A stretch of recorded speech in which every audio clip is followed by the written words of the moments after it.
Quisiera saber si se ve bien en la presentación. Igual si hay algún problema me avisan. Entonces, bien, vamos a... primero, en todo caso, igual no sé cómo es la secuencia, pero si gustan hacer consulta, interrumpir, a mí me ayudaría bastante para poder interactuar. A veces este medio es un tanto frío, digamos, porque no hay forma de verlos. Si alguno que no tiene problemas de conexión puede activar su cámara, también me ayudaría bastante para tener, digamos, un poco de contacto virtual y de pronto interactuar. También no hay problema en el chat, yo puedo ir leyendo sus mensajes para poder hacerlo esto más dinámico y no sea, digamos, tan monólogo, sino puede haber alguna interacción. En realidad me disfrutaría mucho que suceda eso, que yo pueda interactuar con ustedes. Bueno, primero comentarles, digamos, de que este tema de la inversión, digamos, como concepto, digamos, amplio, puede tener diferentes interpretaciones, ¿no? Entonces, yo siempre parto de un ejemplo sencillo. Cuando uno tiene algunos ahorros, o algún familiar tiene algunos ahorros y pone su plata en el banco, saca una tarjeta de débito, digamos, si tiene una cuenta de ahorros, pone su dinero ahí, y a veces cuando es una suma significativa, pues a fin de mes el banco le deposita, digamos, no es mucho, pero le deposita intereses. Entonces cualquiera puede decir eso, bueno, mira, eso para mí es inversión. ¿Por qué? Porque yo estoy poniendo mi dinero y me está dando, digamos, un ingreso adicional. Es decir, si yo deposito, digamos, 20.000 soles y me dan, digamos, de intereses, no sé, 100 soles o 50 soles, lo que fuera, entonces al mes esos 50 soles para mí es, digamos, un ingreso por esa inversión. Sin embargo, el concepto de inversión que nosotros usamos en este, digamos, mundo de lo que es la inversión pública o las inversiones de la empresa desde el punto de vista de la macroeconomía, concretamente me voy a centrar en ello.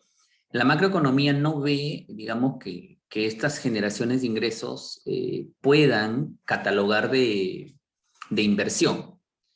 Y claro, tú te preguntarás, ¿pero por qué? Si yo pongo mi dinero y me está dando un ingreso, entonces para mí es una inversión.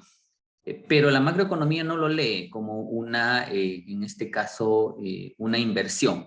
En todo caso, lo cataloga de otra forma, como un servicio quizás que está brindando el banco, porque para la macroeconomía, la inversión, y esto es el punto clave, entender esto es fundamental, porque desde el punto de vista de la macroeconomía, la inversión se va a determinar a partir de esa capacidad que tenga la inversión de poder generar, en este caso, una capacidad. Es decir, que el país, en este caso el Perú, cuando empieza a adquirir una nueva capacidad para poder producir, ya sea un bien o un servicio, esa acción que realizan, en este caso los inversionistas, para poder dar esa capacidad, eso sí se cataloga como inversión.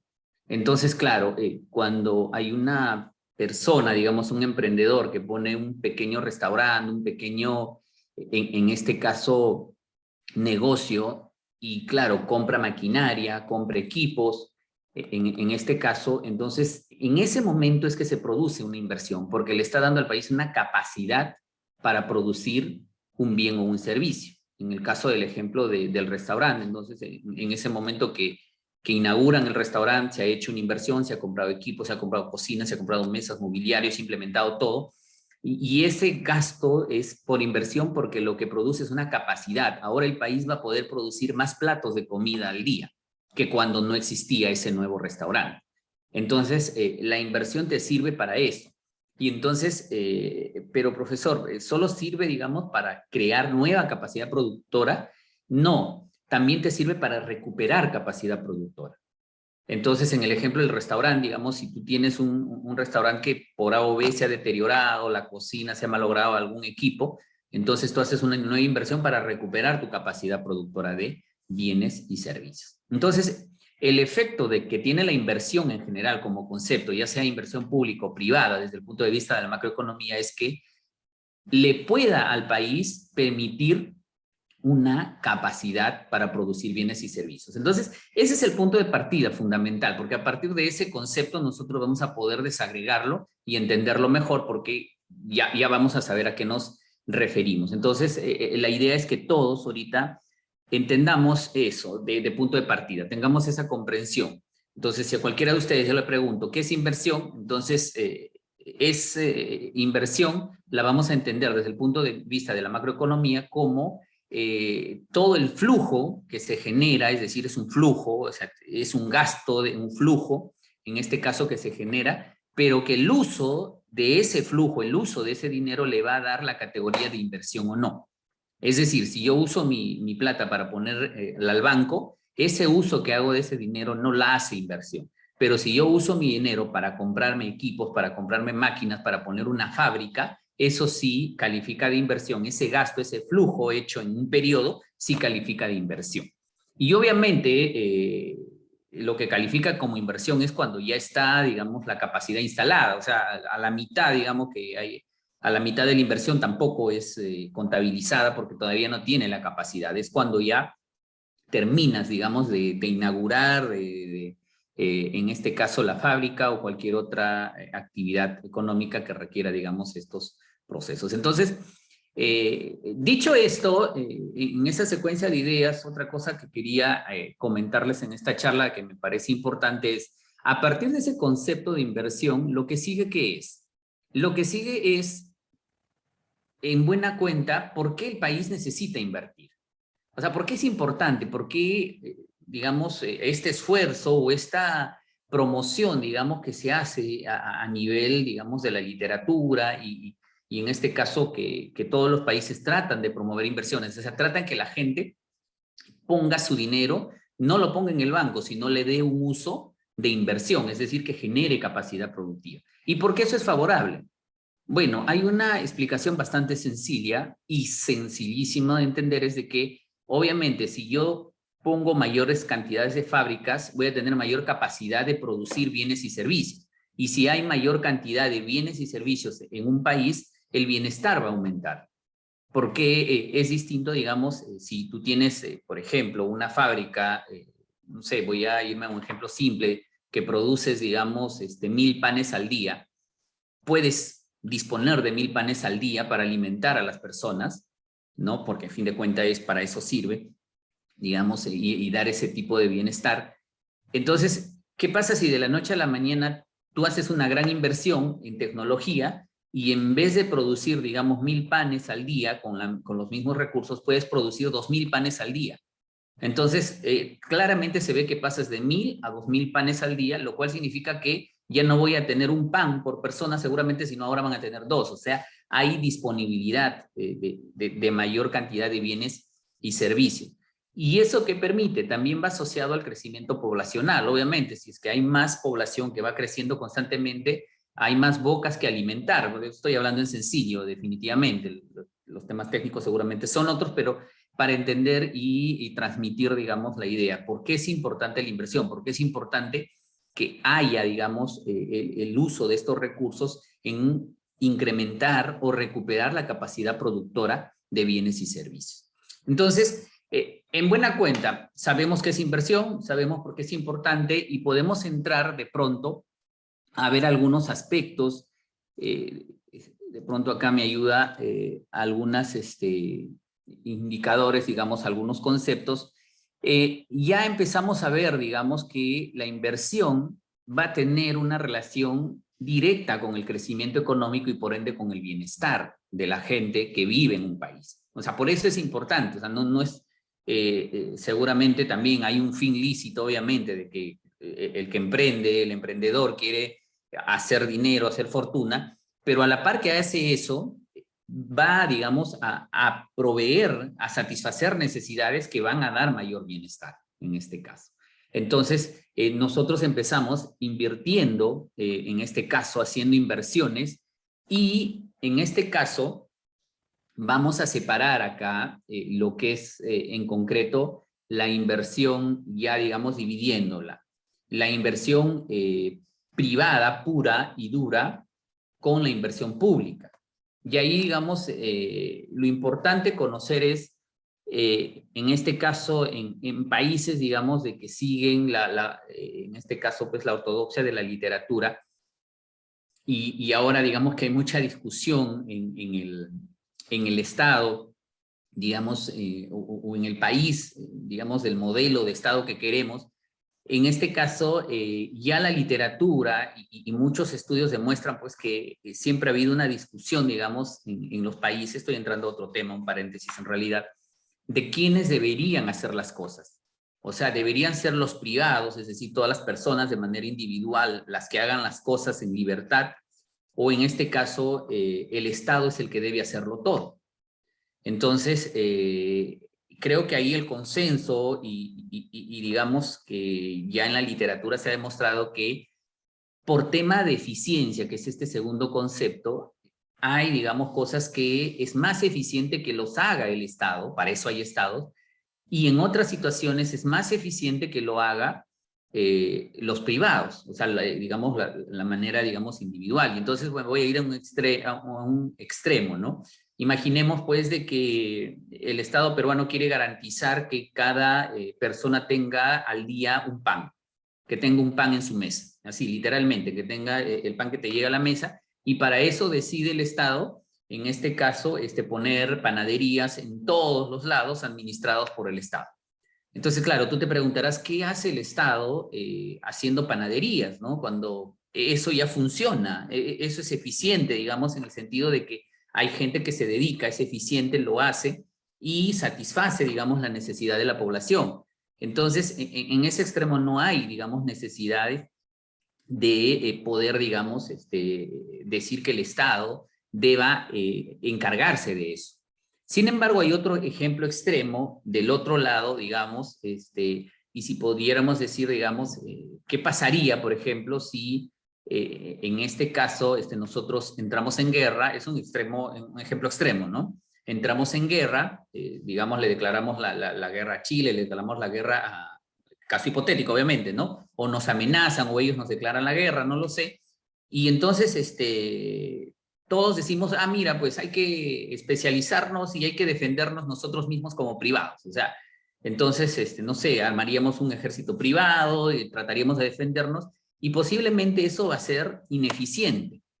Porque claro, lo que ha funcionado, digamos, a lo largo de la historia y los ejércitos que ganan guerras y los ejércitos o que defienden territorios, digamos, tienen una estructura, una organización que se hace o se organiza de manera más eficiente cuando está comandado, o sea, tiene un comando único, ¿de acuerdo? Como está estructurada nuestras Fuerzas Armadas y Policiales, ¿no? Que tienen sus fines. Entonces, claro, ahí tú no puedes decir, pues, oye, no vamos a tener, pues, 100 ejércitos privados compitiendo por quién defiende mejor el país. Ahí lo que se necesita es concentrar esfuerzos y por eso que esto desde Adam Smith decía de que el Estado debería encargarse de la defensa, de organizar, digamos, la defensa de los países. Y entonces ahí, claro, ahí vamos viendo de que hay, digamos, una combinación de cosas, ¿no? O sea, qué cosas debe hacer el Estado y qué cosas deben hacer los privados. Entonces, en las cosas que ya se ha definido que debe hacerlo el privado, estamos hablando concretamente de negocios, de lo que llaman bienes privados. Es decir, aquello que yo puedo darle un precio y puedo venderle a alguien y no hay problema, digamos, en asignarle ese bien a esa persona.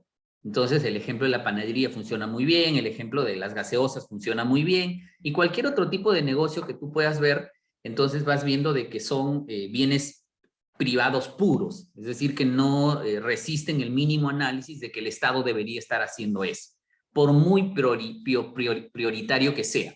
Puede que sea prioritario y el Estado lo asuma, pero no lo va a hacer eficientemente seguramente. Y ahí ya se abre la discusión, ¿no? Porque en este caso, ¿por qué el Estado, en este caso, no se recomienda que se encargue de algunas tareas? Es decir, ya en este caso se habla del Estado empresario. Pero dejando esa línea, digamos, de discusión afuera, y ya, digamos, nos concentramos en las cosas que estamos clarísimo que lo debe hacer el privado, y entonces decimos, oye, que el privado se encargue de producir ropa, que el privado se encargue de producir alimentos, que el privado se encargue, y esos son negocios, digamos, que funcionan de manera privada. Ahí el Estado no se mete, solo les da facilidades, salvo, digamos, los tormentos que pasa el emprendedor con la municipalidad para sacar la licencia, los permisos, etcétera, pero ya son otras cuestiones. Pero el Estado, digamos, no está ahí diciéndote cómo preparar tu pan, no te está diciendo cómo haces tu receta, cómo preparas tus alimentos. Entonces ahí el Estado únicamente se encarga de vigilar, digamos, que haya salubridad, que haya permisos, que haya seguridad, etcétera. ¿Ya? Entonces, eso lo vamos a dejar de lado. O sea, no estamos estudiando acá porque ya sería tema de otra charla, ya sería, digamos, un tema de un MBA, digamos, de administración de empresas o de finanzas, que tiene que ver ya, digamos, con el tema puramente empresarial. Acá nos vamos a quedar en la tarea del Estado, es decir, en lo que ya hemos consensuado como sociedad de cosas que se debe encargar el Estado y que el Estado, entre comillas, digamos, sabe hacer mejor que el privado. ¿De acuerdo? Entonces, digo entre comillas porque hay una discusión ahorita, porque ahorita, digamos, está un poco la discusión en que de repente el Estado debería ser más grande, debería ampliarse, debería abarcar más cosas, y ahí justamente viene la discusión, porque es como digamos, un retroceso, digamos, ¿no? Ya eso lo ensayamos en la década de los 70, no funcionó, y a partir de ese fracaso es que se diseñó, digamos, otra estructura del Estado. Entonces, justamente, pero ahora se vuelve a discutir y bueno, la discusión es válida, científicamente hay que discutir, hay que debatir, argumentar y obviamente con evidencia. Entonces, cuando ya, digamos, definimos que hay ciertas cosas que ya se han definido hasta constitucionalmente, por ejemplo, que el Estado debe garantizar educación para todos.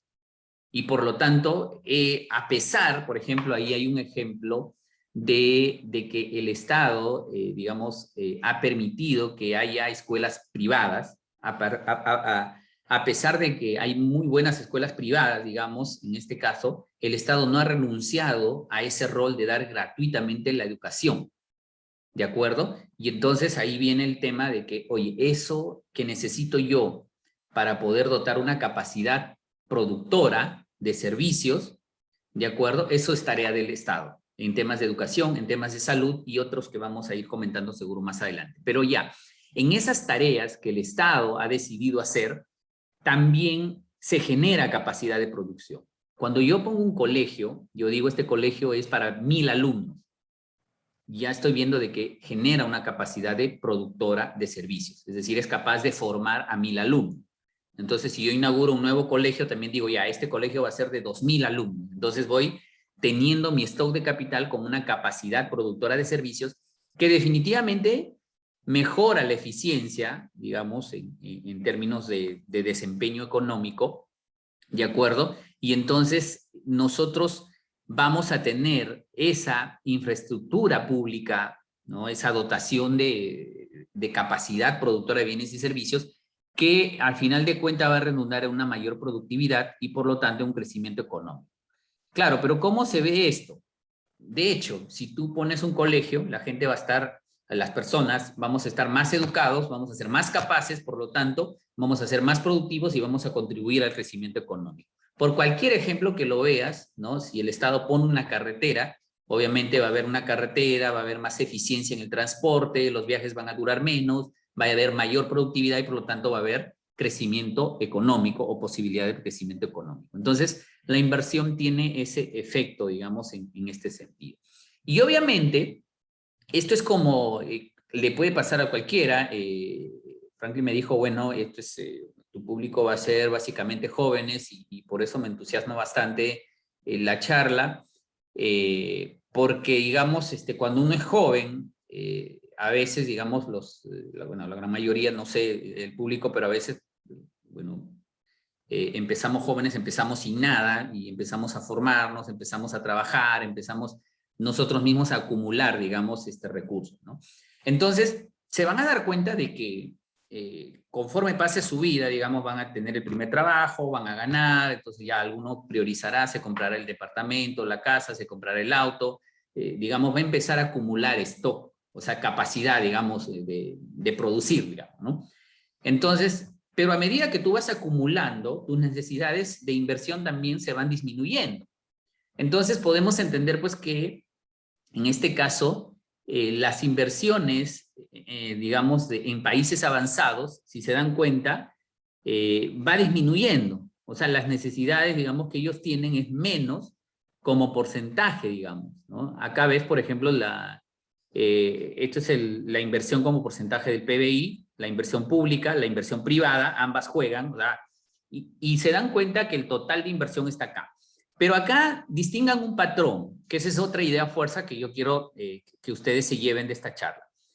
Esta idea fuerza es de que miren la importancia de la inversión pública, ¿de acuerdo? Está, digamos, en países desarrollados al 5%, y en países, y la inversión privada está cerca del 20%, ¿se dan cuenta? Ya, esto es un fenómeno que pasa en todos los países. O sea, la inversión privada, o en la mayoría de países, mejor, corrijo, la inversión privada es la que mueve la economía, ¿de acuerdo? Y la inversión pública contribuye, colabora, pero en este caso no es tan preponderante como la inversión privada. Ambas son importantes, de hecho. Pero se dan cuenta que, por ejemplo, en países de bajo ingreso, la inversión privada cae. ¿De acuerdo? Bueno, acá ha evolucionado positivamente, está bien, pero es menor, digamos. Y acá hay más esfuerzo, digamos, de los estados. Y en los mercados emergentes, digamos, también se relativiza, digamos, ¿no? Pero, digamos, la senda de los países desarrollados es de que vayan cubriendo sus necesidades, y lo que van a necesitar cada vez es menos inversión pública. La privada no, la privada pues avanza exponencialmente, pero esto tiene que ver con que las tareas que tiene el Estado tienen una brecha que se tiene que cerrar.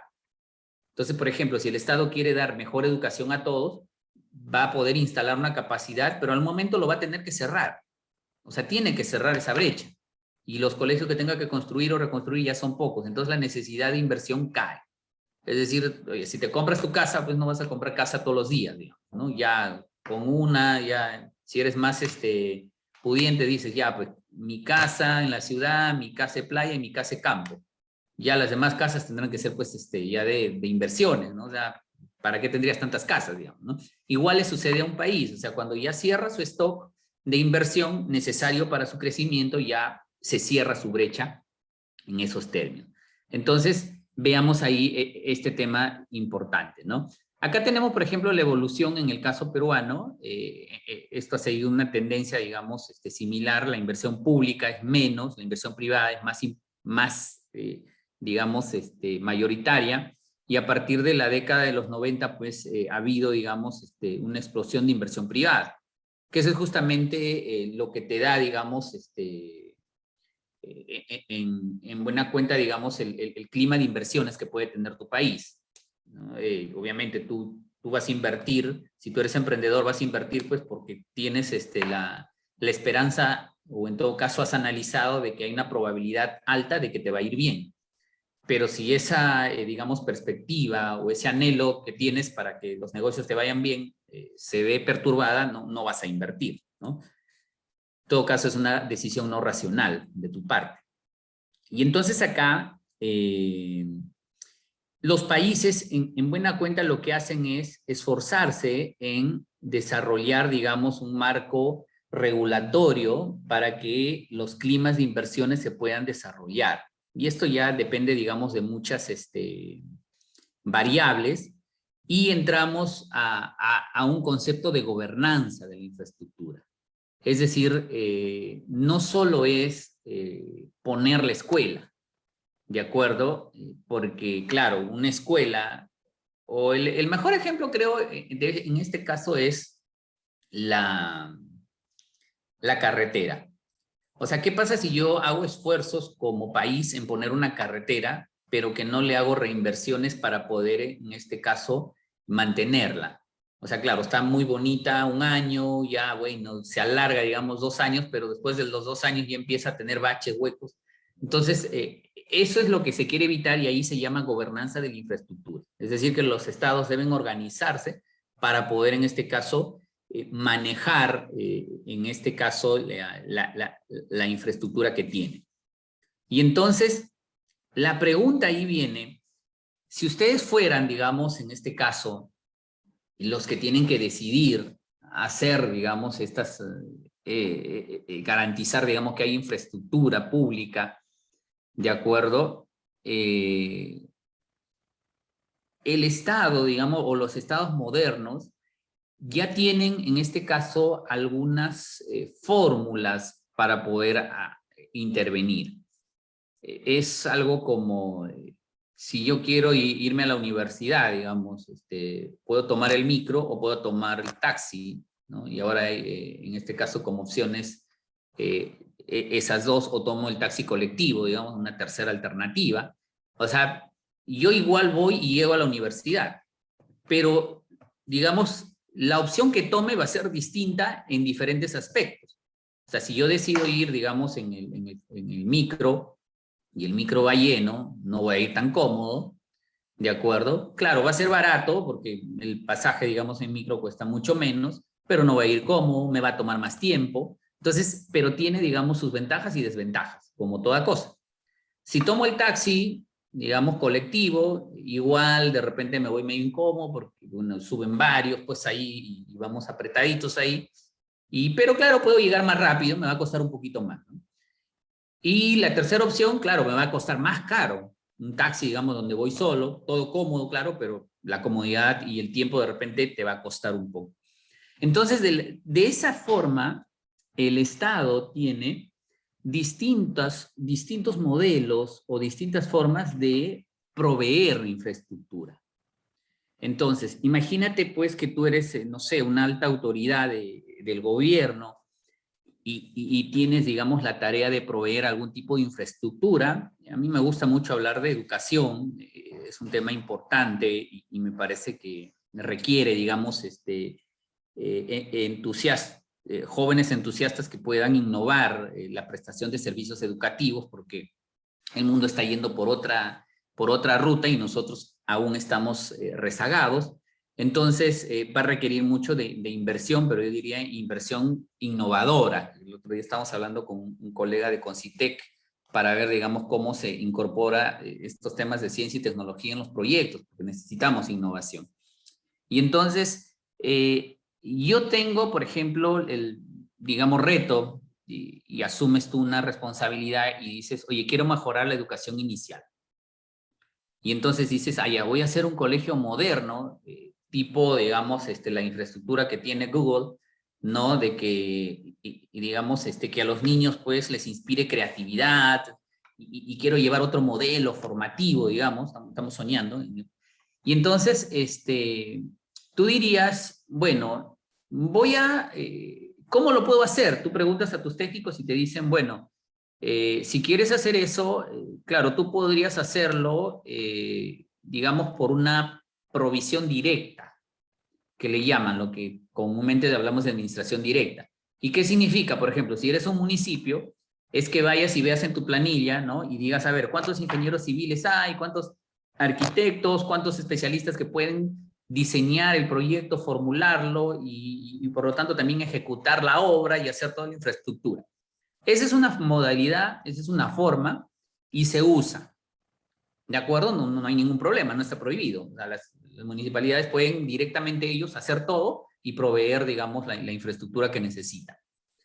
Pero también hay otra que dices, oye, pero ¿qué pasa si en este caso yo no tengo personal o no tengo capacidad, o el personal que tengo, pues, para lo que yo quiero hacer una escuela, pues, moderna, que sea innovadora, pero, digamos, no tengo las capacidades, entonces, ¿qué hago? La contrato. Y entonces eso significa no buscar dentro de la entidad pública, sino buscar afuera, buscar una empresa especializada en el tema, especializada en temas de educación, que me haga, digamos, una propuesta innovadora. ¿De acuerdo? Entonces también, digamos, es una modalidad.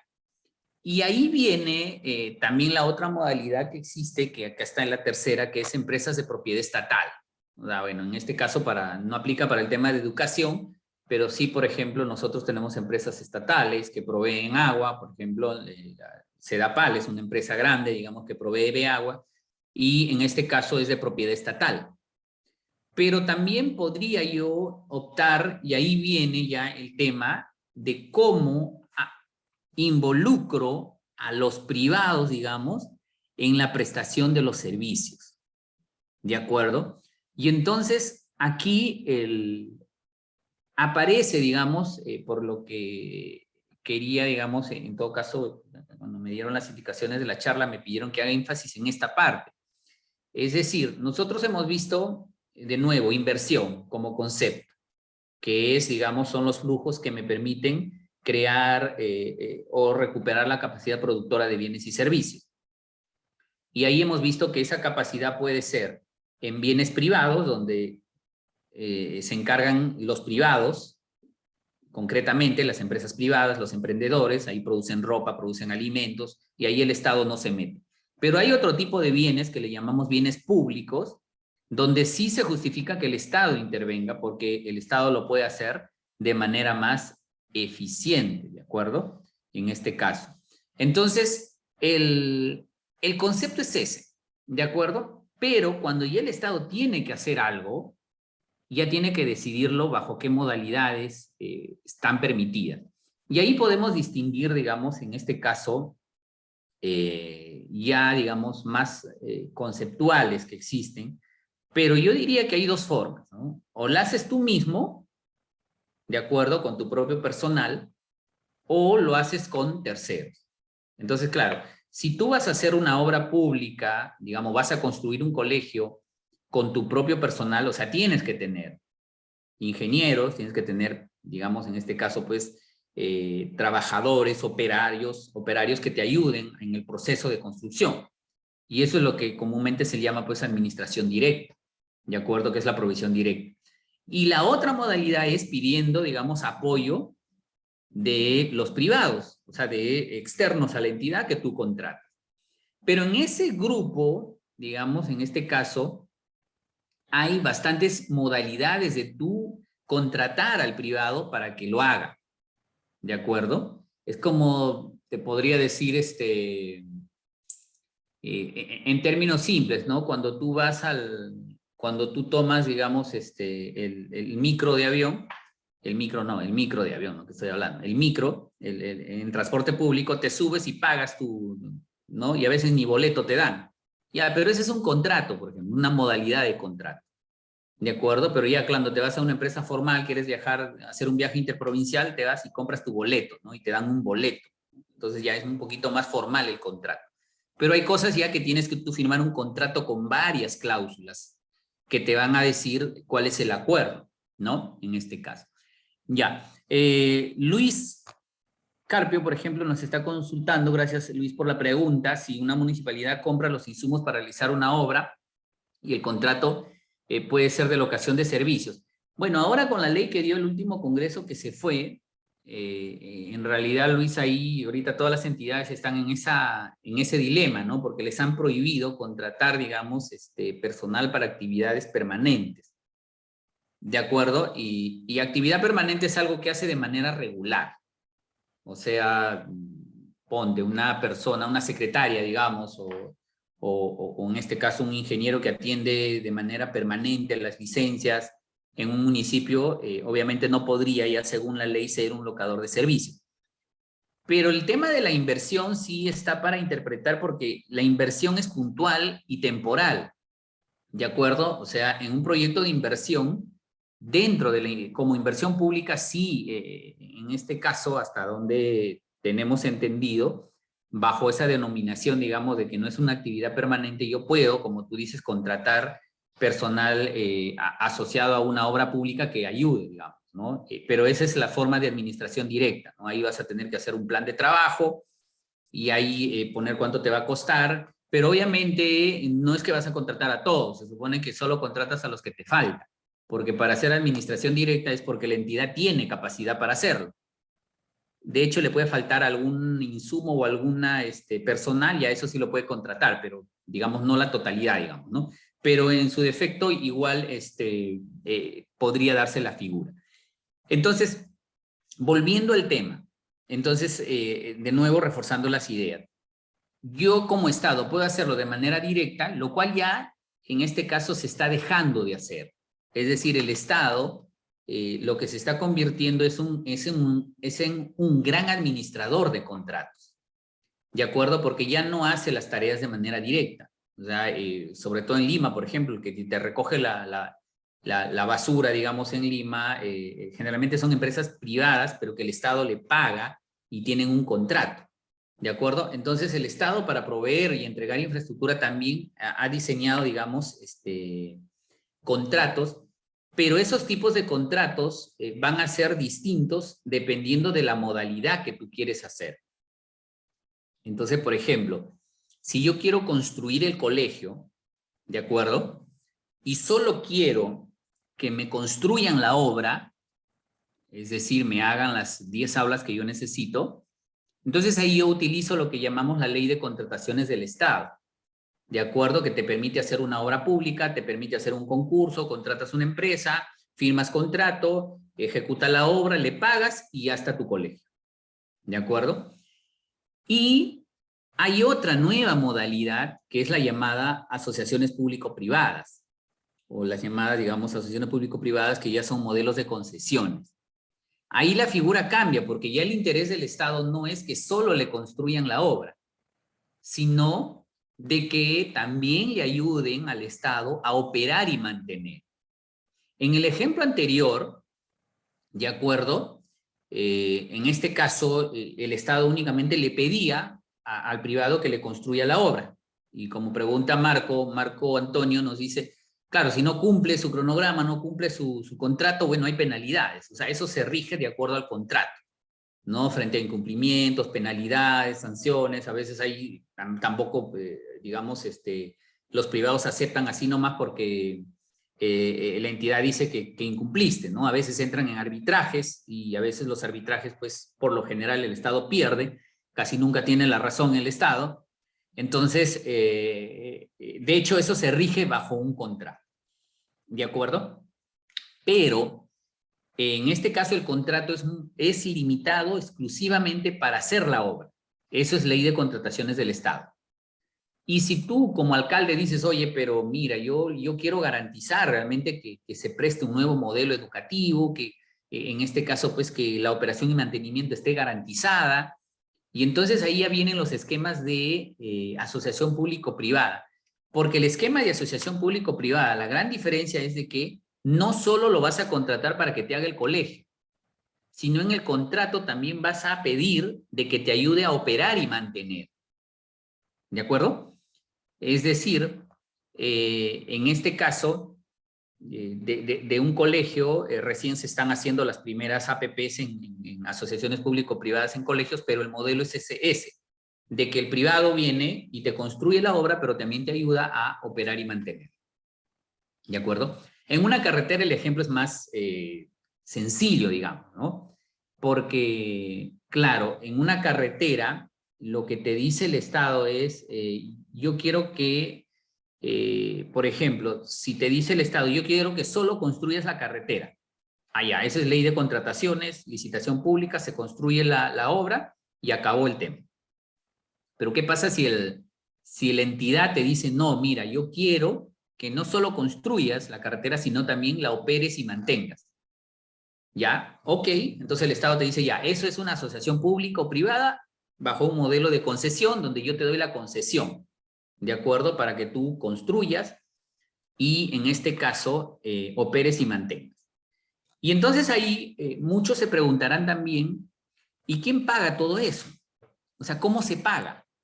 Porque claro, acá estamos hablando de cómo hacer el contrato, en todo bonito, pero la gran pregunta es de dónde se pagan las cosas, ¿de acuerdo?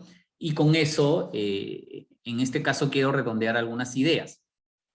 Entonces, en un negocio privado puro, como una panadería, un restaurante, una fábrica de ropa, qué sé yo, que producen aceite, lo que fuera, claro, el privado hace su inversión y espera generar un flujo de caja futuro, es decir, espera venderle a alguien, ese alguien va a pagar y se va a generar su flujo, y con ese flujo futuro que genera por un periodo de tiempo, recupera su inversión y obtiene una ganancia. ¿De acuerdo? En el caso del Estado, digamos, ahí sí la cosa cambia un poquito. Porque claro, también se cumple el hecho de que el Estado obviamente espera, digamos, hacer una inversión porque va a tener un beneficio. ¿De acuerdo? Pero ese beneficio no está pensado, digamos, en que haya alguien que pague necesariamente, Entonces parto del ejemplo de la educación, por ejemplo. Claro, si lo vemos, digamos, como flujo de caja del Estado, el Estado dice, yo pongo un colegio para que la gente sea más productiva, pero a futuro esa persona educada va a ser productivo, va a trabajar, va a generar productos y va a pagar impuestos a final de cuentas. Entonces yo recupero ahí. O sea, en este caso, como Estado, digamos, se recupera esa inversión y hay bienestar económico, porque siempre alguien termina pagando. ¿Y cómo paga las facturas el Estado? Es a través de impuestos, ¿de acuerdo? Ok, entonces, cuando son proyectos de educación, digamos, yo puedo decir, mira, yo lo voy a financiar con el presupuesto público, es decir, con los impuestos, y voy a pagar esa obra con los impuestos. Ok, ahí está clarísimo quién paga, ¿de acuerdo? Pero en el caso del colegio, no hay, digamos, nadie que pague. Más allá de los impuestos que pagamos, no hay nadie que pague por educación, digamos. Nadie paga, o sea, es gratuito. Pero recordemos nosotros que hay, digamos, cierto tipo de infraestructura que sí es factible cobrarle a alguien. O sea, que se puede generar y, digamos, por el servicio que brinda, hay gente dispuesta a pagar. Entonces, el caso, digamos, de las carreteras es ese. Cuando pones un peaje, claro, es un peaje obligatorio, obviamente, pero la gente igual está, digamos, por ley tienes que pagar, pero la gente ve, digamos, se ve beneficiada de algo, ¿no? Entonces, acá yo recuerdo que, por ejemplo, cuando hay peajes que la gente no percibe beneficio, no lo paga, ¿no? Había una vía expresa en el Callao, no sé si ustedes conocen, revisen un poco, seguramente, como son jóvenes de repente no lo conocen, pero los que ya tenemos un poco de años recordamos pues que la municipalidad, bueno, el gobierno regional del Callao puso una vía expresa para el aeropuerto y puso un peaje, pero era pues por cortísimo, digamos, pagabas el peaje por prácticamente 10 cuadras, digamos, ¿no? Entonces nadie le parecía, digamos, lógico, y ese peaje se cayó, ese contrato de concesión se cayó, ¿de acuerdo? Incluido digamos, las responsabilidades civiles y penales que tuvieron los responsables, pero lo que quiero acá que quede claro es de que cuando el Estado identifica que hay alguna infraestructura que es posible que genere ingresos por un pago, contra esos pagos es que se financia ya sea la inversión y la operación y mantenimiento. Entonces, me explico con un ejemplo. Cuando yo pongo una carretera y pongo un peaje, esa carretera es capaz de generar ingresos, ¿ya? Y la apuesta del Estado es porque al menos cubra la operación y mantenimiento. Esto es como comprarle, digamos, como su papá les compra un carro, ¿no? Si les compro el carro y todavía son estudiantes, están en la universidad y no trabajan, entonces no van a poder ni siquiera ponerle la gasolina. Su papá tiene que comprarles el carro y también pagarles la gasolina y pagarles el mantenimiento del carro, porque el carro pues necesita mantenimiento. ¿De acuerdo? Pero el Estado dice, o su papá, por ejemplo, dice, pero si tú ya empezaste a trabajar, ¿qué tal si te compro un carro y ya tú, ya pues pones la gasolina y le haces el mantenimiento? Entonces eso es, digamos, para una familia un poquito razonable, ¿no? Y el hijo empieza a trabajar y dices, ay, hay que comprarle su carrito, y ya pues él ya no me va a pedir para la gasolina porque ya está trabajando, entonces, digamos, es una alternativa positiva. El Estado piensa del mismo modo y dice, oye, de repente no puedas, digamos, como usuario, o sea, cuando vas usando la carretera, no puedas pagar para devolver todo lo que ha invertido el Estado en la carretera, pero al menos que cubra la operación y mantenimiento. ¿De acuerdo? Pero obviamente, ustedes imagínense que hay negocios que son, no digamos negocios, sino infraestructuras que son tan rentables que pueden devolverle al Estado la inversión y pueden operar y mantenerse. Son pocas, pero existen. Y una de ellas es, por ejemplo, el Aeropuerto Internacional Jorge Chávez, ¿no? Ustedes, cuando visitan el Aeropuerto Internacional Jorge Chávez, eso está operado por un privado, un operador privado. Y ese operador privado le dijo al Estado, mira, Estado, dame la concesión del aeropuerto, o sea, dame un contrato que me permita a mí cobrar una tarifa ¿de acuerdo? Por el uso del aeropuerto. Y como hay gran cantidad de pasajeros que van diariamente y viajan, es tanto el flujo de personas que pagan esa tarifa por uso aeroportuario, que con ese pago yo financio la inversión, es decir, toda la infraestructura que necesitas para que funcione el aeropuerto y también la operación y mantenimiento. Y es más, ¿no? Es, digamos, tanto el flujo de caja que genera que el Estado inclusive recibe una porción de esos ingresos.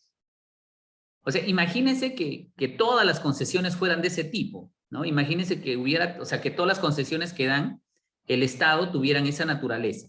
Es decir, doy una concesión, el privado invierte todo y opera y mantiene y encima me da un pago. O sea, es un negocio, pues, redondo, ¿no? Es como que, no sé, pues tienes ahí no sé, pues te llega una herencia, digamos, de una tiendita, ¿no? O un terreno, digamos, ¿no? Y viene un privado y te dice, oye, hagamos un contrato por 30 años y mira, yo voy a construir todo en tu terreno, pero eso sí, yo voy a estar 30 años ahí haciendo un negocio y te voy a pagar mensualmente tanto, un monto.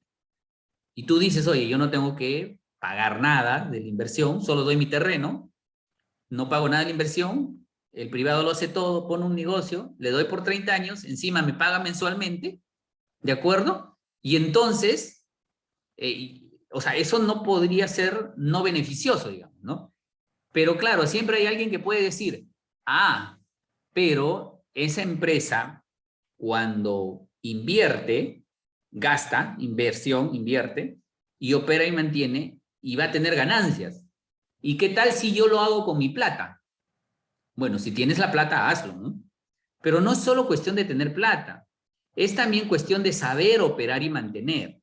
O sea, ¿qué pasa, digamos, cuando un privado opera digamos, por ejemplo, viene un operador especializado, ya sabe cómo hacerlo, tiene el know-how que le llaman, ¿no? El conocimiento, la forma de hacerlo, conoce el negocio, maneja toda la cadena digamos, del supply chain management, ¿no? Toda la cadena de suministros, y entonces, obviamente, ellos por su expertise van a hacer un negocio.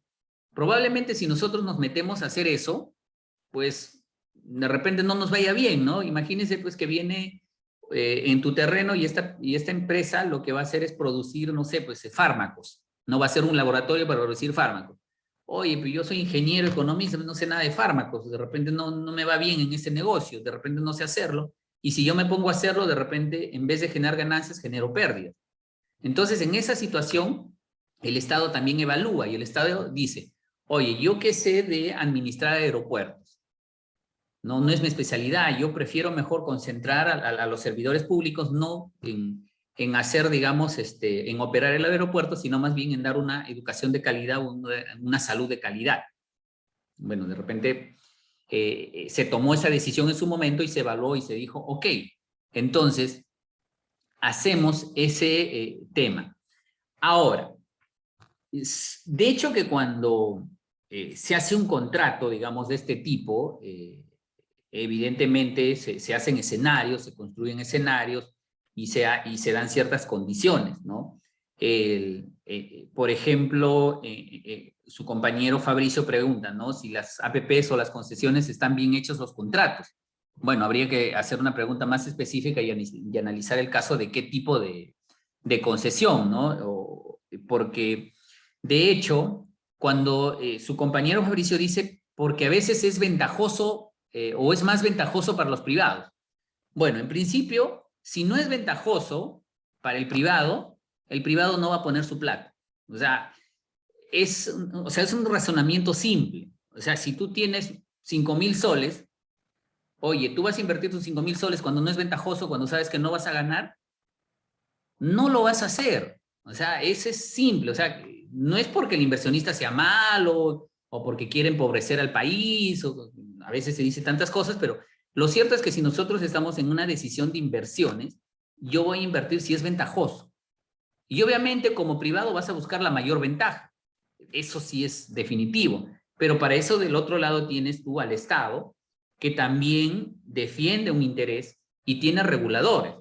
Entonces, o sea, digamos, desde el punto de vista técnico, o sea, todo eso digamos, o sea, ustedes son científicos, o sea, ustedes usan la ciencia, y en la ciencia, digamos, se hace análisis, o sea, y eso se hace, se simula, se mapea, se hacen escenarios, o sea, todo eso se estructura desde el punto de vista técnico. Y desde el punto de vista técnico se puede controlar del Estado y desde el punto de vista técnico también defender la posición del Estado frente a los privados. Eso es indudable. Ahora, que a eso, digamos, cuando ya tú le agregas un ingrediente de corrupción, ahí nada funciona, pues. O sea, ya ese es otro problema. O sea, ya no es un problema del contrato de técnico. O sea, a ti, por ejemplo, a ustedes, muchos de repente son economistas, les enseñan a hacer un flujo de caja, les enseñan a hacer cálculos de la inversión, les dicen, o sea, eso se vuelve impecable. Pero si alguien te viene y te dice, oye, mira, acá tienes que mover esto, ya porque mira, ya acordamos con alguien, o sea, ya esa es otra cosa, o sea, ya eso ya es un problema policial, ya no es un problema, digamos, de economía, digamos, o en este caso de estas modalidades de contratos. Entonces, a la pregunta de Fabricio, o sea, ¿puede haber contratos mal hechos? Sí, puede haber, ¿no? Y puede haber contratos mal hechos, digamos, que desfavorecen al Estado y también que perjudican al privado. O sea, hay concesiones que se han caído, no acá, en Chile, en México, en Inglaterra, contratos de concesiones que se caen. ¿Por qué? Porque la empresa ya no puede cubrir sus costos de operación.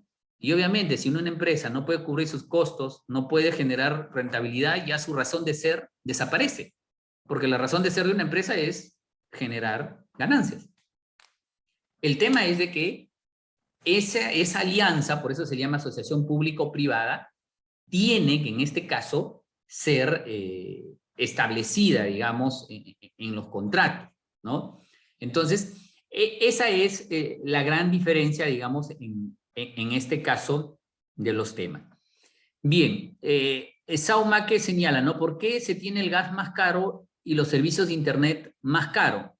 Bueno, habría que ver la fuente, ¿no? No sé si esa es una afirmación de periódico o de, en este caso, de compartirlo, digamos, ¿no? Porque, digamos, eso se tiene que hacer un análisis. Y temas de gas, yo hice unos análisis comparativos de precios, ¿de acuerdo? Y igual eso se somete a análisis, pero lo que sí yo podría responder, en este caso a la pregunta de Sao, es de que, o sea, se tiene que profundizar en el análisis. O sea, no podemos, digamos, como científicos me refiero, ¿no? Esa es la invitación siempre, ni creer de un lado ni del otro. O sea, lo que tenemos que hacer es, digamos, por cuenta propia indagar, ¿no? En este caso, el tema del análisis, ¿no? Por ejemplo, su compañero Fredu menciona Bolivia. Yo hice un análisis del tema de Bolivia, ¿no? Y el tema de Bolivia era de que antes era privado, ¿de acuerdo? Y claro, todos dicen el gas es barato en Bolivia, ya, pero era más barato antes con los privados que ahora. ¿Ya? O sea, no sé si me explico. O sea, Bolivia tenía un gas más barato antes, ¿no? O sea, eso yo los invito a analizar, por ejemplo, ¿no? Claro, tú dices, sí, pues, claro, está más barato que acá, pero eso no significa que ellos estén, digamos, o sea, siendo eficientes desde el punto de vista económico. Ojo, ¿ya? Porque a veces, o sea, obviamente, si gas está nadando en gas, obviamente es natural de que tenga más barato, ¿no? O sea, nosotros tenemos una reserva, pero no es que tenemos, pues, nadando en gas tampoco, ¿no? Entonces, pero lo que sí sucedió en Bolivia es eso, o sea, Bolivia cuando estaba administrado por privados tenía el gas más barato y ahora tiene gas más caro. O sea, comparándolo con ellos, o sea, no con Perú, ¿de acuerdo? El fenómeno, digamos, del país completo. Entonces, ahí también ustedes podrían sacar su conclusión. Yo podría contraargumentar y decir, oye, desde mi punto de vista, la estatización que se hizo en Bolivia no está siendo eficiente, porque el gas está más caro ahora, ¿de acuerdo? ¿De acuerdo? Sí, seguramente, Fredo, el tema. Yo te estoy hablando nada más de cifras de que antes del corte que se hizo, digamos, en este caso, eso yo lo tengo en un post que hice, justamente en la época de elecciones, porque justamente ahí se ve, digamos, el quiebre, ¿no? O sea, obviamente, cuando una empresa estatal empieza a administrarse, en este caso también necesita ingresos, y esos ingresos los obtiene subiendo la tarifa. Ahora, que el gas sea más barato digamos que en Perú, debe haber una explicación, ¿de acuerdo? En este caso, de toda la naturaleza. No estoy defendiendo que el contrato sea bueno ni malo. Lo único que estoy invitando es analizarlo, ¿de acuerdo? Pero las preguntas también tienen que ser bien formuladas, digamos, cuando hacemos una investigación, ¿no? O sea, yo puedo responder, oye, ¿por qué el gas, digamos, boliviano es más barato que el peruano? Bueno, yo te podría decir, digamos, por una ley de oferta y demanda, porque en Bolivia hay más oferta de gas y en el Perú hay menos oferta de gas. O sea, no es que tengamos, digamos, el tema. Ahora, distribuir el gas y el gas, digamos, natural, que es el que estamos hablando que es barato, digamos, pensemos en cuánto es el costo de traerlo de Cusco a Lima, ¿no? O sea, también hay costos de transporte, también hay costos se estaba haciendo el gaseoducto del sur. Entonces hay muchas variables, o sea, no es una respuesta única, digamos, ¿no? Entonces, pero sí, claro, cuando llevamos, digamos, el análisis, y yo invito mucho a buscar los datos, ¿no? Buscar los datos, información, que eso nos ayuda a entender mejor los fenómenos que pasan. Pero bien, no sé, está interesante. Igual el interés es muy bueno. Me agrada que pregunten para poder, en este caso, también dar mis puntos de vista y siempre mi invitación es esa, ¿no? La búsqueda de la verdad es constante y nadie tiene la verdad, ¿no? O sea, en ciencia nada es, digamos, cierto por siempre, ¿no? O sea, en realidad no hay verdades absolutas definitivamente, ¿no? Entonces, después, entonces, lo otro ya que es muy distinto, que es este concepto ya de privatización pura, ya digamos que es cuando ya, digamos, vende, digamos, la empresa los activos para que una empresa los opere en su totalidad, digamos, ¿no? Que ya no es el caso ya de las figuras de concesiones en este caso. Entonces, ese sería el otro fenómeno. Entonces, bien, no sé si es que hay alguna duda, alguna pregunta. En todo caso, no sé si alguien, para ser un poco más interactivo, activa su cámara, su micro y hace alguna pregunta, ¿no? Por ejemplo, bueno, tenemos una pregunta de Franklin, me parece, que habla, digamos, de que en qué fase, dice, de un proyecto de inversión determina que sea administrado bajo Invierte P o Proinversión. Ya, eso está más adelante. A ver, vamos a ver. Ya. Ya, bueno, esto es como un árbol de decisiones.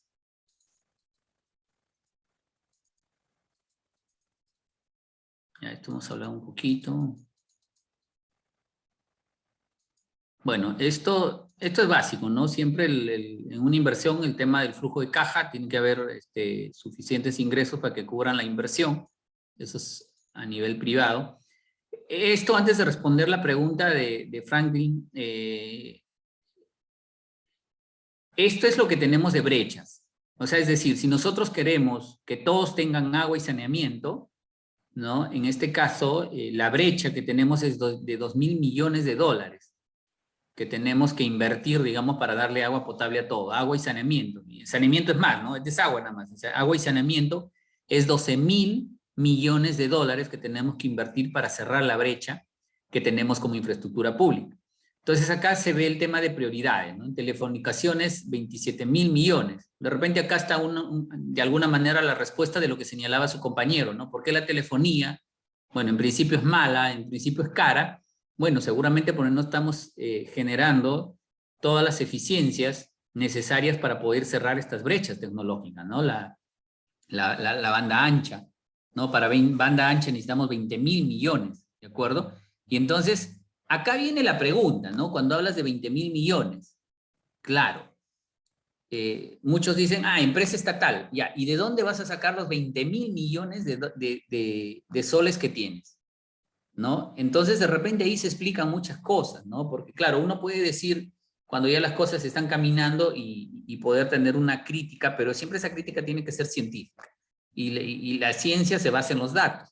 Entonces, digamos, si yo estoy hablando de un estado, ¿de acuerdo? Que es, digamos, no somos una potencia mundial, o sea, somos un país que, bueno, ha empezado a hacer las cosas bien hace 30 años, pero, digamos, definitivamente no hemos salido del subdesarrollo. Entonces, para un país de esas características, digamos, levantar fondos internacionales, o sea, busquemos pues algún banco internacional que nos dé todo ese dinero para invertirlo, y en principio tendríamos que saber cómo hacerlo. O de pronto es más eficiente traer una empresa especializada que esté dispuesta a fondearse con cargo a un contrato de concesión. Entonces, eso es lo que se tiene que finalmente evaluar, ¿no? Porque a veces dices, claro, ¿por qué no hacerlo el Estado? ¿De acuerdo? Entonces, esa figura es la que se tiene que analizar. Bien, vamos a responder la pregunta. Y lo que pasa es que, bueno, ese sistema ya se fue, se creó un nuevo sistema de inversión, pero todo, acá acordémonos, y es otra idea fuerte, todo lo que necesite cofinanciamiento del Estado, o sea, cualquier proyecto, cualquier inversión, cualquier idea que se nos ocurra, y que le vamos a tocar la puerta al Ministerio de Economía y Finanzas para que nos dé los recursos para ejecutar, todo eso pasa por el sistema de inversión pública. ¿De acuerdo? O sea, si yo tengo, por ejemplo, yo digo, una concesión minera, por ejemplo, ya hablemos de minería. Si yo tengo una concesión minera donde el privado me dice, oye, yo voy a poner toda la plata, solo dame el permiso para explotar los recursos y te voy a pagar regalías, te voy a pagar el impuesto a la renta, y entonces cuando, y no te voy a pedir ni un sol a ti, Estado. Entonces, cuando hay esa figura, esos proyectos no entran al sistema de inversión pública. O sea, esos no lo evalúa el sistema, eso los hace el privado y se va bajo otra ruta. Ya esa es otra modalidad. Si, por ejemplo, viene también un privado y te dice, yo voy a vivir, es decir, yo voy a recuperar mi inversión y voy a cubrir mis costos de operación y mantenimiento con lo que yo cobre de la tarifa que tú me autorizas, eso tampoco entra en inversión pública, porque no le estás pidiendo cofinanciamiento al Estado. Entonces, todo aquello que le pide cofinanciamiento al Estado sí entra al sistema de inversiones. ¿De acuerdo? Pero, por ejemplo, el Aeropuerto Internacional Jorge Chávez entró al sistema de inversión pública. ¿Hay un proyecto de inversión pública evaluado en el marco de la inversión? No, porque los privados dijeron, oye, esto con la tarifa que yo voy a cobrar, voy a cubrir mi inversión y voy a cubrir la operación y mantenimiento. Y es más, te voy a dar un poco a ti, Estado. O, por ejemplo, el puerto del Callao. Es la misma figura. O sea, el Estado no tuvo que poner ni un sol ahí. Vino el privado, vino con sus propios capitales, puso sus grúas pórtico y brinda todo el sistema de embarque y desembarque. Y cobra una tarifa y con eso sobrevive. ¿De acuerdo? Entonces, esos no pasan. Esos no necesitan preguntarle al sistema de inversión.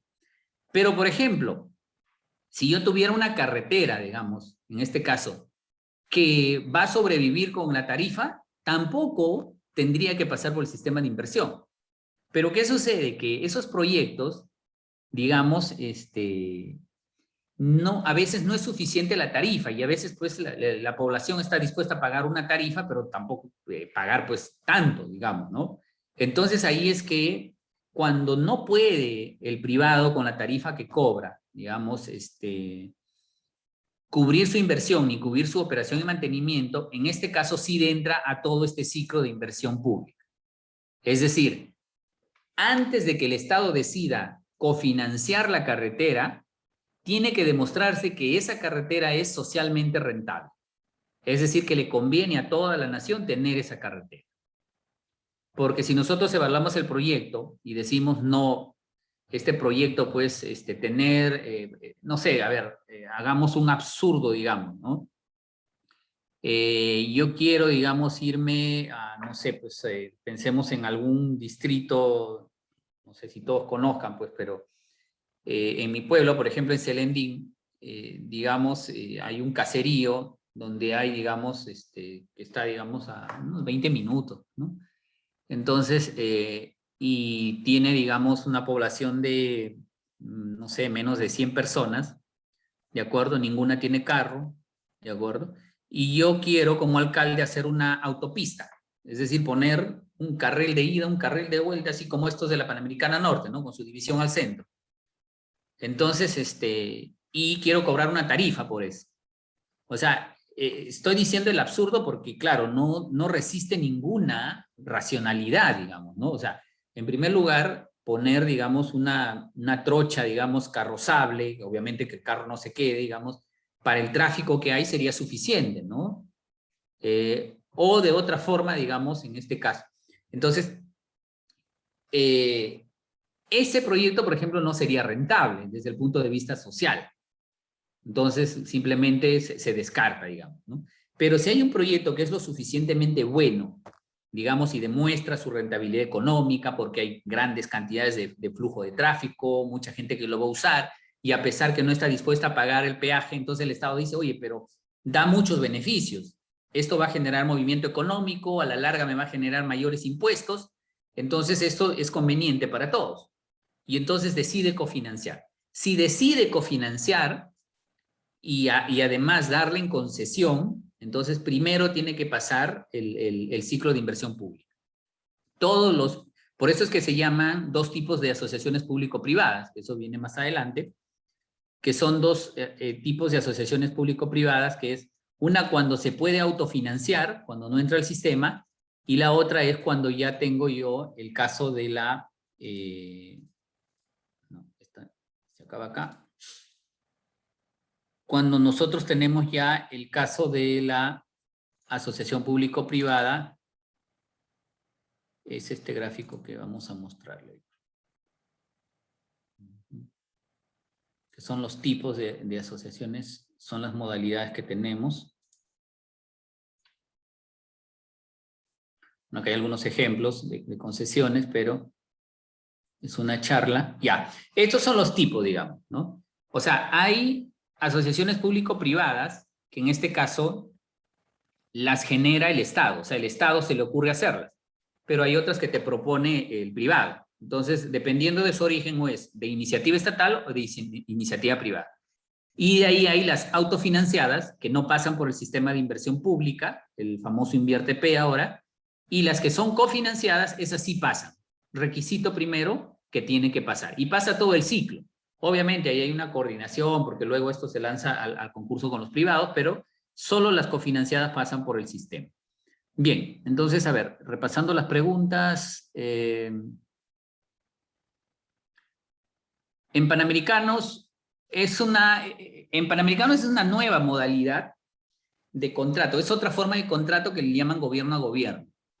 Lo que pasa que cuando tú tienes, hablamos de la licitación pública, que es un concurso, y también hablamos de las APPs, que es otra modalidad de contratos con finalidad distinta, pero para esto de los Panamericanos se exceptuaron de las APPs, se exceptuaron de la ley de contrataciones y generaron, en este caso, el marco de las convenio gobierno a gobierno.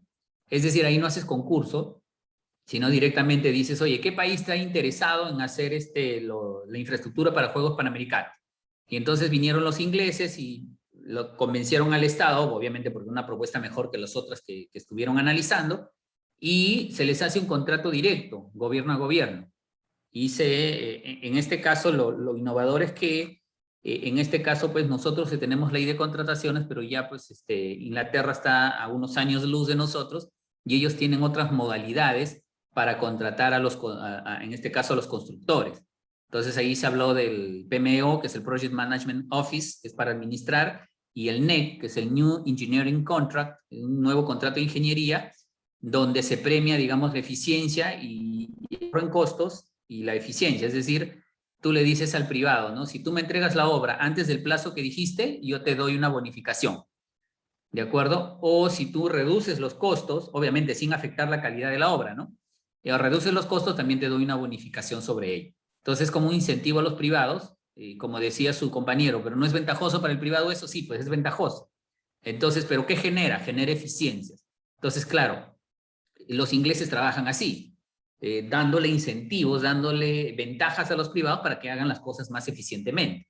Es decir, para que lo hagan en menos tiempo y menos costo.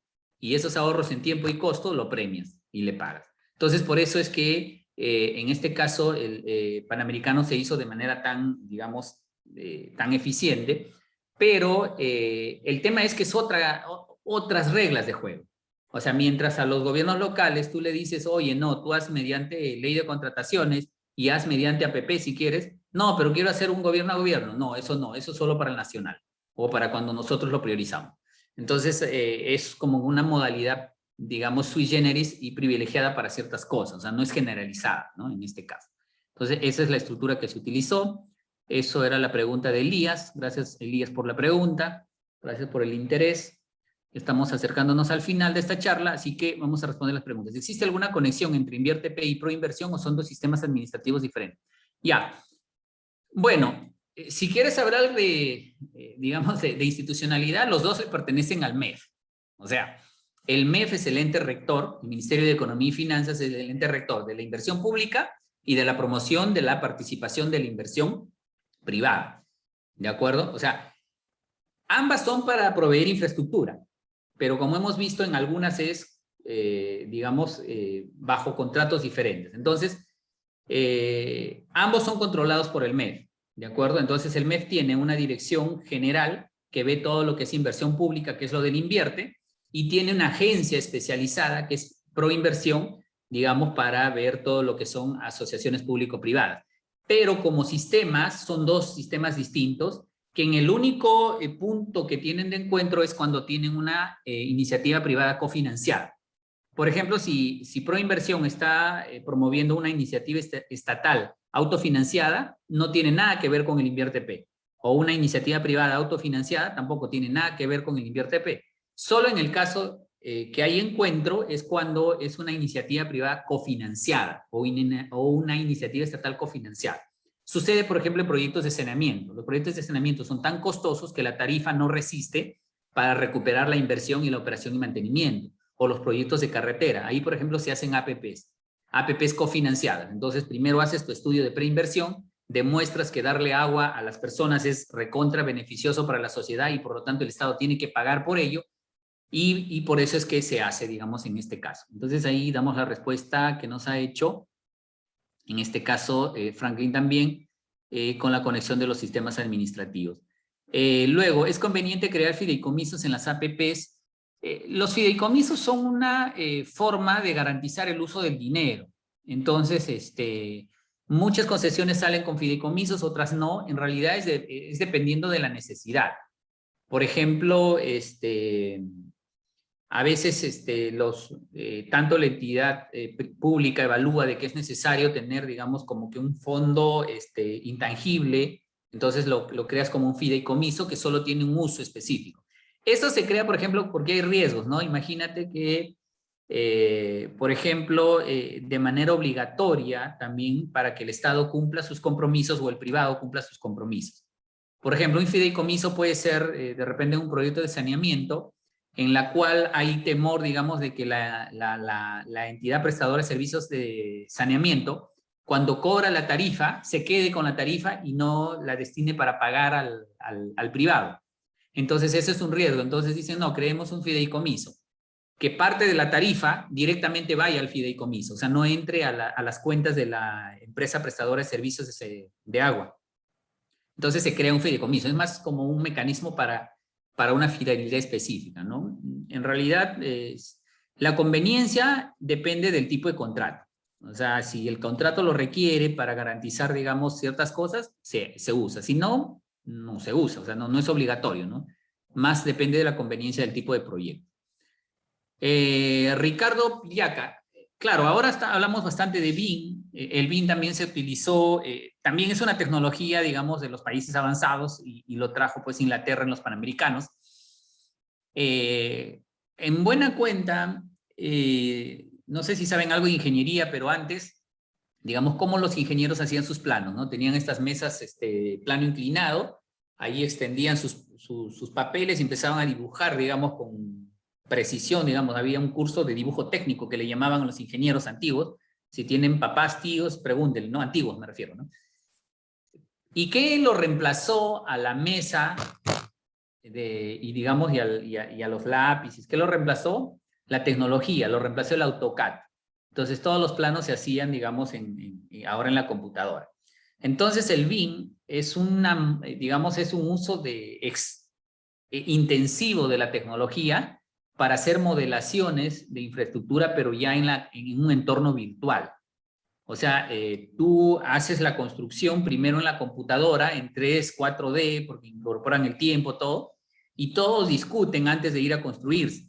Porque, ¿qué sucede? Un ejemplo que nos va a ayudar, ¿no? Imagínate que el arquitecto diseña una ventana, ¿de acuerdo?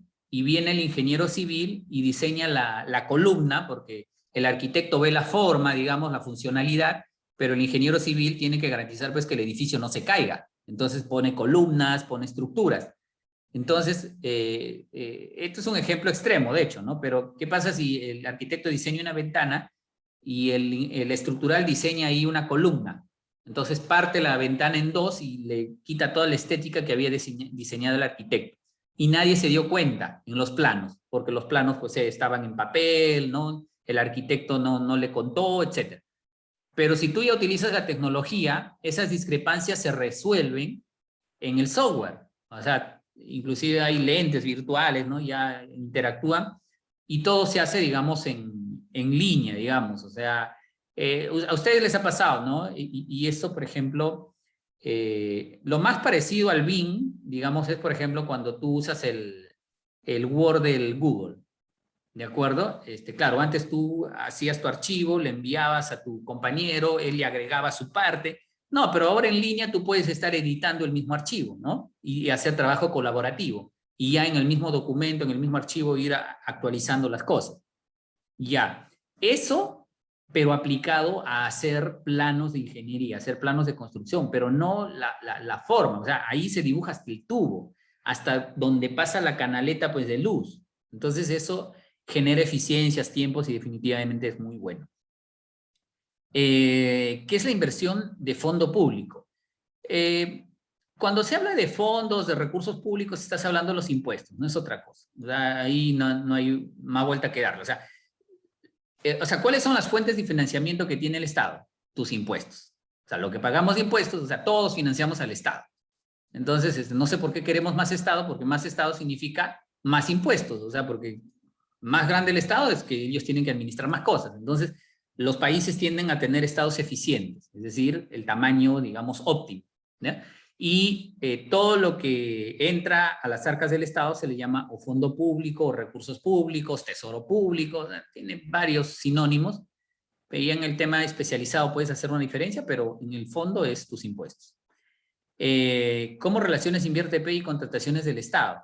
Definitivamente son sistemas administrativos separados, pero ya para la ejecución de obras, contrataciones es más relevante, desde mi punto de vista. O sea,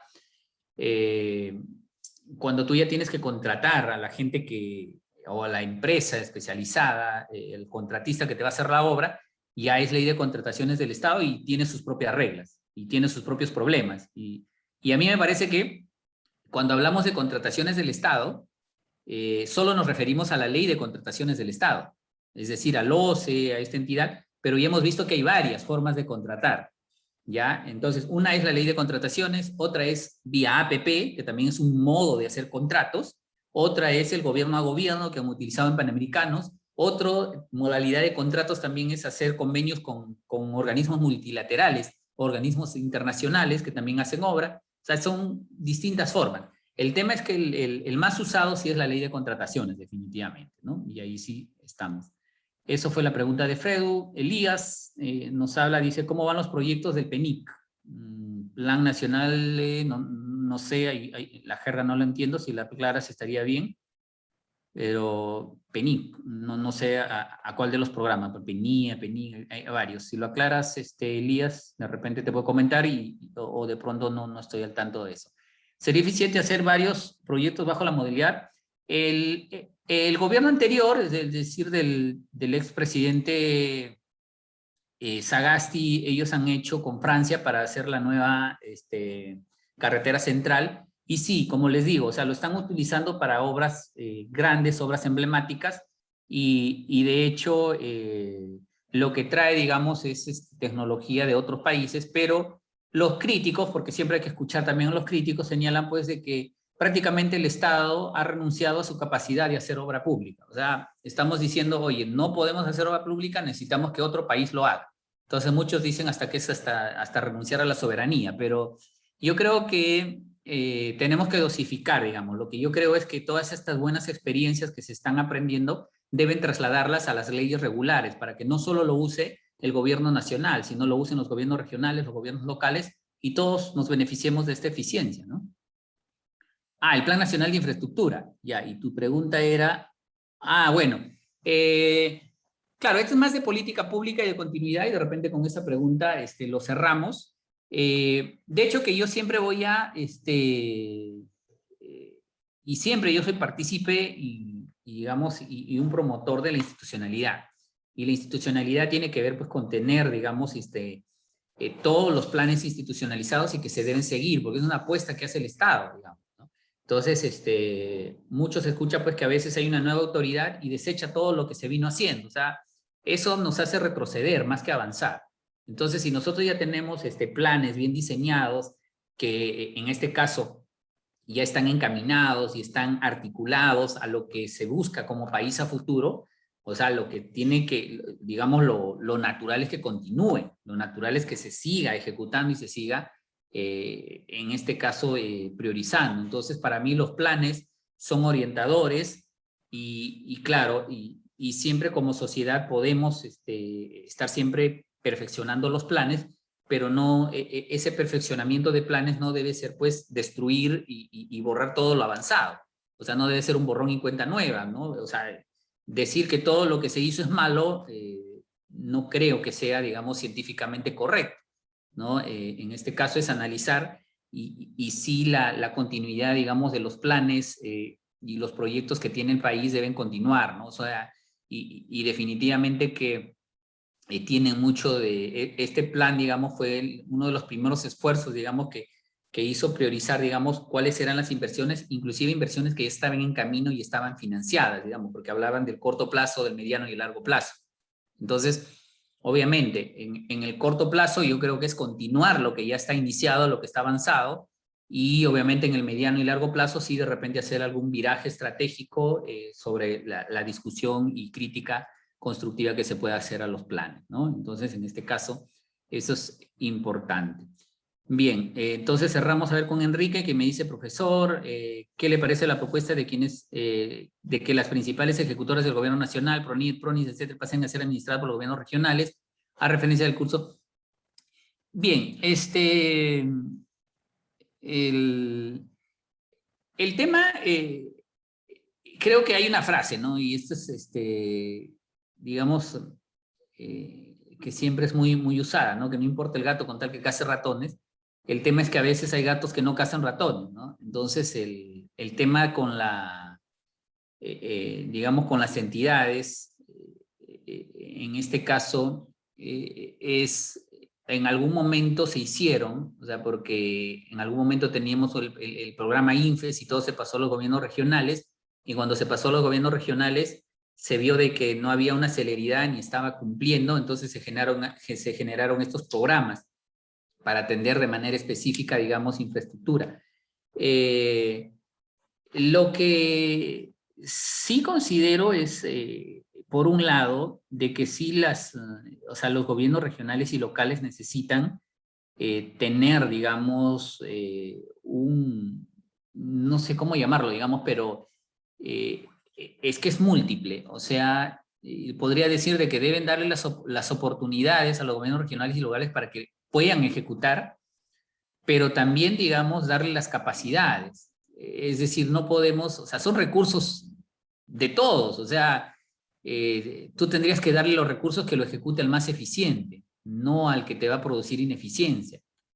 Entonces, lo que yo creo ahí de repente se debe establecer, digamos, qué tipos de infraestructuras se tienen y se pueden dar a los gobiernos regionales y establecer los controles, ¿no? O sea, el tema es que hay buenos y malos ejemplos, ¿no? Y a veces destacan más los malos ejemplos. Entonces, los gobiernos regionales han tenido recursos y muchas veces no han sido ejecutados de manera eficiente. y no solo no eficiente, sino también con algunos matices de corrupción. Entonces eso ya lo agrava, ¿no? Entonces, eso. Entonces, esto de la descentralización considero que debe ir de un muy fuerte apoyo técnico o incentivos para que se generen las capacidades y vayan y se formen los profesionales que van a trabajar en regiones. O sea, por ejemplo, o sea, y yo les voy a hablar de una distinción. O sea, tú comparas, digamos, cuánto paga una municipalidad a un profesional y obviamente cuánto le paga un programa nacional a un profesional y son totalmente abismales. Entonces, o sea, también va asociada, digamos, la calidad a lo que paga, ¿no? Entonces, un profesional, claro, que le pagas, digamos, para que desarrolle cierto tipo de proyectos, el 20% de lo que ganas en el nacional, también va a haber una pérdida de calidad. O sea, no es solo pues decirles, ah, ya, los gobiernos regionales se encargan de ejecutar, ya les das los dineros, pero ya ha pasado, o sea, de que no, digamos, no les permiten también tener esa, en este caso, esa institucionalidad, ese fortalecimiento de capacidades. Entonces, en algún momento se hablaba, por ejemplo, de un gran ministerio de infraestructura de obras como tiene Chile, por ejemplo, ¿no? O sea, ya más bien, digamos, de repente evaluar de que en vez de tener, digamos, PRONIS, tener PRONIES, de repente tener una gran entidad que aglomere y solucione y cierre las brechas. Entonces, porque de repente el modelo de dispersar, digamos, ¿cuántas municipalidades hay? ¿No? 2.000 municipalidades, o sea, dispersar la inversión en 2.000 municipalidades y de repente hay cosas que es más eficiente manejarlas de manera centralizada. O sea, ese análisis se tiene que dar, o sea, yo creo que de repente ahí o sea, hay obras que necesariamente necesitan una capacidad centralizada, pero hay otras cosas que sí se pueden definitivamente delegar, pero pasa pues por desarrollar mayores capacidades también en los gobiernos regionales y locales. Creo que eso es fundamental. Por ejemplo, las obras paralizadas, ¿no? Las obras paralizadas a veces son por malos contratos, por mala supervisión, y a veces no es porque la entidad, digamos, sea mal administrando, sino que a veces no tiene los recursos. O sea, en inversión pública se ve, ¿no? De que a veces no tienen recursos para supervisión o no tienen recursos para contratar profesionales que les hagan administrar bien los contratos. Entonces esa es la diferencia, pues, ¿no? Mientras en Panamericanos tienes un PMO, que es un Project Management Office, que es un pool de profesionales que te ayudan a supervisar y seguir los contratos, el gobierno local, el gobierno regional tiene que hacerlas pues con sus mayores esfuerzos y obviamente a veces se equivocan. Entonces sí creo que ahí hay margen para poder evaluar y en este caso discutir esos temas que son muy importantes para el país. Bien, yo con eso estoy cerrando esta charla. Yo en realidad les agradezco por su tiempo. Me hubiese gustado definitivamente conocerlos a ustedes, que prendan su cámara, poder interactuar en este mundo virtual.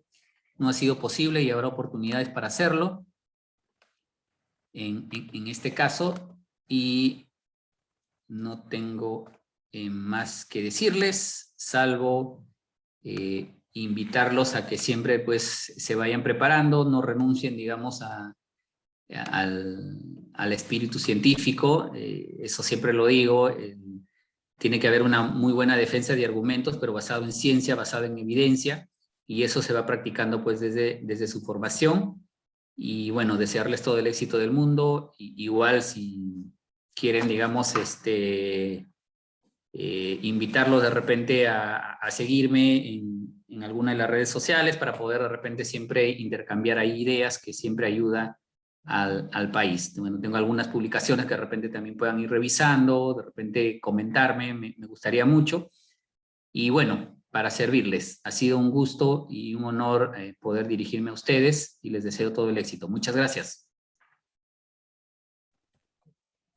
Muchas gracias, profesor Nilton Silva. A todos los asistentes, muchas gracias por asistir. Este curso, Gestión de Inversión Pública Regional y Local, va a iniciar este lunes.